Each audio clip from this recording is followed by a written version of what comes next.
ஒரு சிம்பிளான joint exercise உங்கள் எலும்பு தேய்மானத்துலேருந்து ஈஸியாக வெளிக்கொண்டு வரும் உங்களை போன் ஜாயின்ஸை சுற்றி சைனோவல் மெம்பரேன் அப்படிங்கிற ஒரு சாஃப்ட் டிஷ்யூ இருக்குது. நீங்கள் எக்ஸசைஸ் பண்ணும்போது இந்த சைனோவல் மெம்பரேன் சைனோவல் ஃப்ளூயிட் அப்படிங்கிற ஒரு திரவத்தை சுரக்குது. இந்த திரவம் வந்து பார்த்தீங்கன்னா நீங்கள் நடக்கும்போது எலும்புகளுக்கு இடையே உராய்வை தடுக்கிறதுக்கு ரொம்ப யூஸ்ஃபுல்லாக இருக்கும்.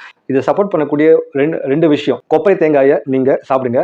இன்னொன்று UB67 அப்படிங்கிற அக்குபங்க்சர் பாயிண்ட்டை நீங்கள் அப்ளை பண்ணுங்க. அழுகிற குழந்தைக்கு தான் பால் கிடைக்கும்னு சொல்லுவாங்களே, அது மாதிரி ஒரு சின்னதாக ஜாயிண்ட் எக்ஸசைஸ் பண்ணும்போது தான் அந்த போன் ஜாயிண்ட்டுக்கு தேவையான நியூட்ரிஷன் ஆக்சிஜன்லாம் நல்லாவே உடம்பு நமக்கு சப்ளை பண்ணி தரும். இடத்துக்கு ஜாயிண்ட் எக்ஸசைஸ் பண்ணாதான் அந்த எலும்பு சுற்றி இருக்கக்கூடிய மசில் டெண்டான்ஸ் அண்ட் லிகமெண்ட்லாம் ஸ்ட்ரென்தன் ஆகும். ஏன்னா அது ஸ்ட்ரென்தன் ஆனதான் உங்கள் எலும்பை பாதுகாக்கக்கூடிய ஒரு அரணா மாறும். இது சப்போர்ட் பண்ணக்கூடிய ஒரு உணவு வாழைக்காய். இது கூட SP1 அப்படிங்கிற அக்குப்ரெஷர் பாயிண்ட்டையும் நீங்கள் அப்ளை பண்ணுங்க. இந்த சிம்பிள் ஜாயிண்ட் எக்ஸசைஸ் ரெண்டு எலும்புகளுக்கு இடையே இருக்கக்கூடிய இன்ஃப்ளமேஷனை கட்டுப்படுத்தும். இதை சப்போர்ட் பண்ணுறதுக்குண்டான ஒரு உணவு பார்த்தீங்கன்னா நீங்கள் வெண்டைக்காய் எடுத்துக்கலாம். உட்கார்ந்தா எழுந்துக்க முடியல, எழுந்தா உட்கார முடியல அப்படின்ற மாதிரி சொல்லுவாங்க. இந்த மாதிரி உபாதைகள் கஷ்டத்துலேருந்து ஈஸியாக விடுபட முடியும்.